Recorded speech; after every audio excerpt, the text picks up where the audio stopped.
Well, hello, dear friends from Suvarnabhumi. This is Bangkok's largest international airport, and today I'm heading to Hua Hin. So Hua Hin is south of Bangkok. Now, there's a couple of different ways you can get there. You can take the train, which I think is about 5 or 6 hours. You can take a charter bus. You can take that either from the airport, which is where I'm at, or you can take it from Bangkok. Ekamai Station, Mochit Station, I believe, also runs a bus there as well. So if you take it from Bangkok Airport, there's basically it's on the first level near the exit number 8 gate. There's a stand here that has a Pattaya and Hua Hin on like an orange background. And you can purchase your ticket there, or you can purchase it in advance online. I think I got my ticket through Bell Travel, which I use a lot to go back and forth either from Bangkok or the airport. They're fairly reliable. And they also they'll do airport to hotel kind of pick up and drop off too. So, and reasonably priced. I think the price for a ticket from Hua Hin, or from the airport to Hua Hin, is I think $11 or $12 US, three or $400 Thai baht. So really pretty inexpensive. I believe it's about a 4-hour trip, and you can even choose your seats in advance if you get your tickets early enough. So while I'm here at the airport, I thought it would help fellow foreigners, maybe help you pronounce the Bangkok airport's name. So it's really counterintuitive when you look at how it's spelled. So the pronunciation is Suvarnabhumi, Suvarnabhumi. But when you see the spelling of it, it's totally weird because it looks like it should be spelled or pronounced Suvarnabhumi, Suvarnabhumi, Suvarnabhumi, right? So anyway, that might just be a little bit helpful for folks coming in or leaving Bangkok to know the correct pronunciation. So I think it's about a 4-hour ride to Hua Hin. You should know, they don't allow food on the bus, so if you're going to eat, do it beforehand. Or I think you could probably sneak on a snack like a candy bar or a bag of chips or something, but you don't want to bring a meal. They won't let it on the bus. Ask me how I know that. I just ate an entire chicken and rice at the curb there, so I wouldn't have to throw it away. Anyway, the coaches are really fairly comfortable. They have a bathroom. You can see behind me the general layout. You get assigned a seat once you get checked in, and then you basically just relax the whole trip. They're air conditioned, and they're always pretty comfortable and easy to board, easy to get off, and the folks are pretty helpful getting your luggage on and off the bus as well. I'm at the Sailom Hotel. So this is just a little bit out of the normal sort of like, concentrated downtown core of Hua Hin. So it's a little outside the center, but it's has great access to the beach. So I wanted to give a little view of the room for the Sailom Hotel. It's an older hotel in the kind of older Thai tradition. It's a decent bathroom with a shower, of course, toilet. It looks pretty clean.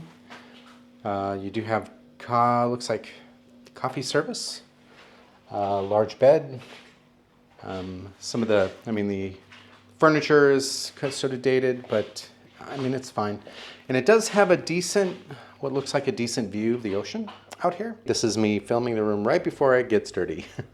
So I haven't dirtied up the room yet, so this is a better representation of what the room looks like when you walk in. You'll also find a really nice pool area here. It's got a lot of decent tree cover, so you don't have to get blasted by the sun. Just beachside breakfast. They have a really good sort of breakfast in the morning, and they have an active restaurant. I think it serves dinner, until 8 or so, I believe. But the beach is just a short walk from the outdoor patio area. But boy, it's just really hard to find a better beach and better access. And the price is really decent too. I think they're between 50 and 60 US a night for this sort of like beachfront access. Is just really wonderful. This is a weekend too, so this is Friday, so really not too busy at this point. One of the things that differ with Hua Hin and maybe some other beach areas in Thailand, boy, the beaches here are just this really gorgeous white sand, and they look really clean, and the water is pretty gentle, and boy, the hotel is just right up against the beach, which makes it access to this really nice. So really easy to get down here, spend an afternoon just relaxing in the chairs that they have here for the guests, and just to listen to the beach crash all afternoon. If you really need to recharge or get away from it all, this is a great place. Hua Hin, like a lot of Southeast Asian countries, have what they call a lot of night markets. So these markets sort of popped up on certain areas in the evening. Once the sun goes down, it becomes a lot more viable to have outdoor vendors and markets like this. Otherwise, the heat just will drive everybody away. So once the sun comes down, all the vendors come out, and you'll find pretty much anything from swimming trunks to shirts to fresh juices, barbecue, wallets, pretty much anything that you would find at a bazaar, headphones, and your classic Thai shorts and pants with elephants on them. You see those all over the place. This is a pretty large night market. It's still pretty early, but things are just starting to sort of get going here. So candy but these are great sort of social community center places for people in these cities. And Hua Hin is similar to a lot of beach towns. You have a really long, sort of skinny town, that's basically runs along the beach with lots of hotels and beachfront property and all the auxiliary businesses that serve those. Hua Hin also has these sort of hop-on, hop-off, I guess they're like pickups. Chiang Mai has red ones, Pattaya has blue ones, Hua Hin has green ones. So there are these green little pickups basically that it's 15 baht, you hop on, you sort of flag them down, you hop on, and then they basically run up and down the main strips of the beach. So it's a great way to get around, especially in these sort of beachy towns that are just one long strip.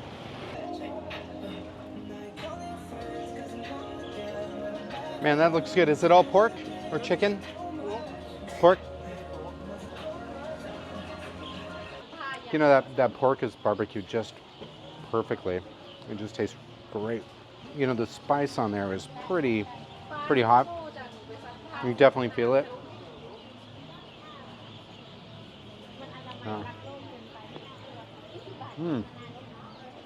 So this is like a longan juice, and it's I guess she's got nitrogen or something going on here. It's served over like just a big cup of ice with the longan. I guess they're like a fruit, and hers look kind of candied, I suppose. But it's like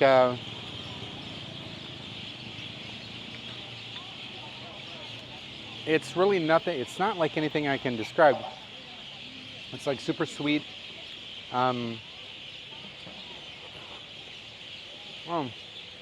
So kind of like a hollow grape with maybe out of skin. That's kind of the best way to describe it. Yeah, so it's like cold. Yeah, it's like cold, mild white grape juice. I guess. This whole area of the night market is sort of these open air grills. They got a lot of just super fresh seafood, beef and pork steaks, and basically you just pick your raw fish and they just throw it onto the grill it up. I mean, it looks great, and the prices aren't really too bad. So if you love lobster or shrimp or king shrimp or some of these things, I don't know even what they are, and you like it grilled and you like it out in the open, you can totally get it here. So you know I love the corn. You know, I had this sort of barbecued corn in India too. Here, they don't have the crazy charcoal heater that flames up the corn, and it's not quite as burned, but it still looks great. I mean, who doesn't like just crisp it up, you know, ears of corn? So.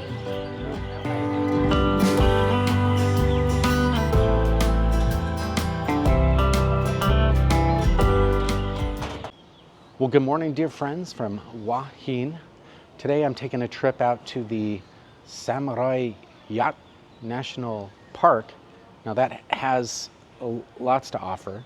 There will be a boat ride. There will also be a trip to the cave complex, the Phraya Nakhon complex, which is supposed to be a beautiful experience. It's a little bit of a hike, but it's one of those must-see locations if you come to Hua Hin. So the trip to the cave in the national forest takes about an hour from the city center. My tour also stops at a little pineapple plantation here. You get a little information about pineapples in Thailand, why they're here, how they grow, the difference between pineapples that are grown in Phuket versus pineapples that are grown in the north. Apparently, pineapples, you know, the juiciness and the flavor can change based on the soil and the minerals that exist within the soil. And so kind of like wine, I suppose, right? Like depending upon where it's grown, you get a different pineapple. So this pineapples in this field that I'm in, these are mostly for, they would go to the factory, you know, these would end up in cans or turned into juice, but they're smaller, and they put little paper around each of the pineapples to protect it from the sun.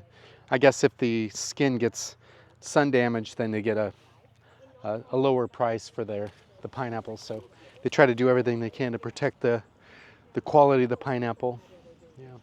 So the small sort of fishing village behind me, they'll take these boats out from near the cave entrance of the park. They'll take it all the way out to the Bay of Thailand. They usually fish, they'll leave at sunset, they'll stay out all night, and they'll come back in the morning with their catch. But it's another little sort of a small local kind of fishing village that's just on the way to the cave and through the national park. And the boat that we're going to ride out into the bay in order to gain access to the trail to hike up to the cave, that boat will come out of this little fishing village port as well. All right, make it onto boat number 15 here. Sweaty cop. Okay. Thank you. Okay.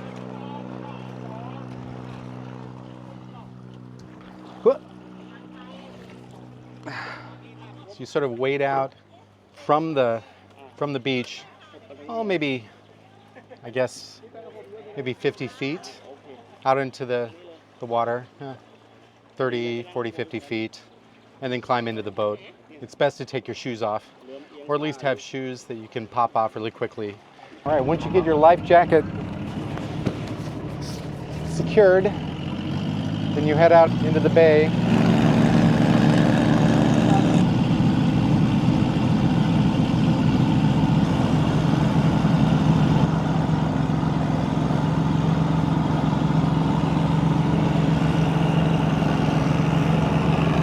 So if you take the boat around the cape, cuts out a good portion of the hike up to the cave. So sort of worth it just to get on a boat and make your way over here. It's just gorgeous once you get to the other side. It's really pretty. I would say it's pretty strenuous, but you're not doing any sort of scrambling over anything, over any boulders or anything.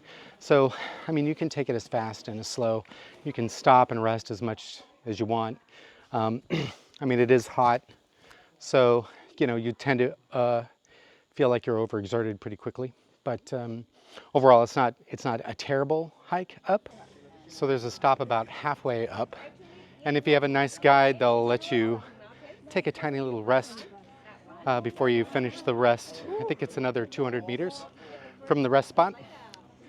But it'll allow you to kind of catch your breath, but also you get a nice view of the bay and the area of the boats that you came in on. It's kind of exciting to be kind of at the opening now to kind of check out the cave complex.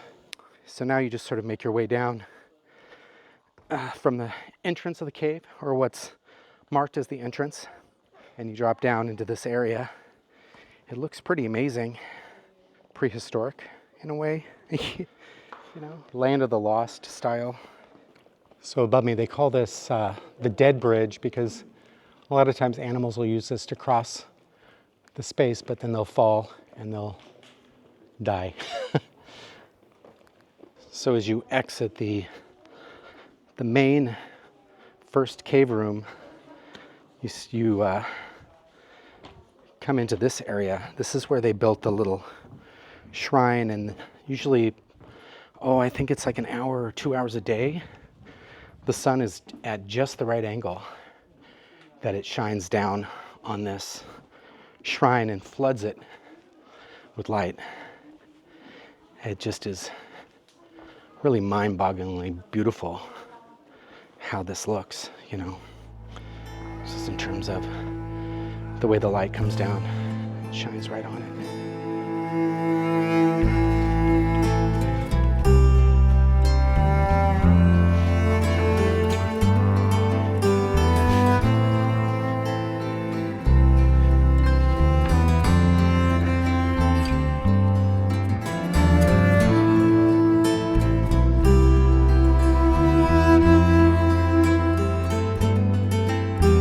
Yeah, so it's just amazing. You're in a cave, right? And then this opening up into the rest of the world comes down, you know, and illuminates this structure here. It's just really not like anything else you've ever seen. Where, you know, being inside underground in a cave, but also, you know, seeing the daylight and the sun. So the structure was built about 1890 originally, and it was brought here from Bangkok and constructed a day before the king arrived, and to visit the place for the first time. So apparently it was the king that bought the very first automobile to Thailand as well. But it's just an amazing sight, you know, to see this right in the middle of this cave, but then just to be bathed in sunlight while you're underground. There's really not many places like this really in the world. It's a beautiful area. It's definitely worth the hike down to look up. You know, I guess what strikes me about this place is the contradiction, or the contradictory nature of being underground but being bathed in sunlight at the same time. You know, you think of a cave being kind of barren of life and green and light, but this cave, you know, it's bathed in sunlight. It has trees growing, you know, it has stalactites and stalagmites, but also sunshine and green leaves. So visiting the Phraya Nakhon Cave complex is just a great activity if you plan on visiting Hua Hin. It's a short trip, about an hour on a shuttle bus. If you take a tour, you can also rent a motorbike and make the trip yourself. There are two different night markets in Hua Hin. One is the traditional night market that I showed you earlier, and this one is called the Cicada Market.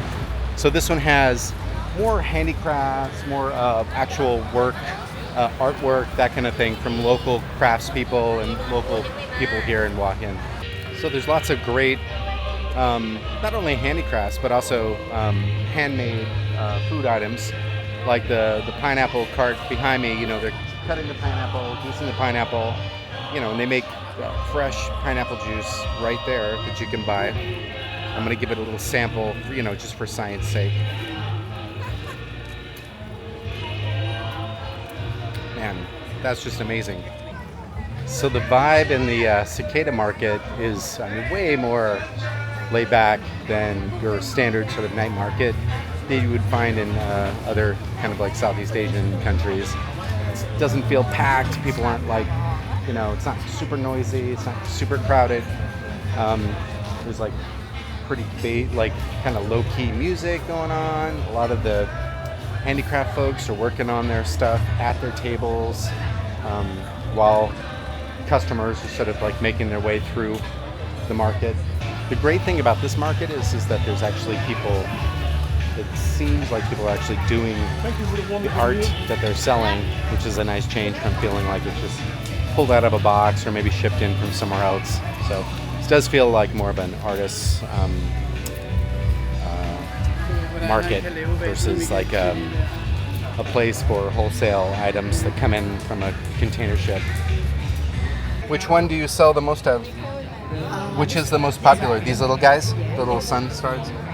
If you cross the street from the Cicada Market, just across the street, there's another market called the Tamarind, and it's another night market. This is more sort of centered around food, big central kind of like dining area, lots of seats, and then tons of vendors selling lots of different types of food, and some really nice music. I should mention that both of these markets are only open on the weekend. The Cicada Market and the Tamarind Market are just Friday, Saturday, Sunday. Is that all chicken? Huh? Chicken? It's pretty bustling. I mean, there's a lot of people here, and but it's not overly crowded and it's not overly busy, so you don't feel smashed in this place. But it is, you know, there's a lot of people here doing their night market, eating. So this is a great place to stop for dinner. Maybe after you've spent some time at the beach or have gotten your massage in for the day and you want to grab some food, or maybe you're in a group and you need to satisfy several tastes, this would be a great place to come. There's several different booths.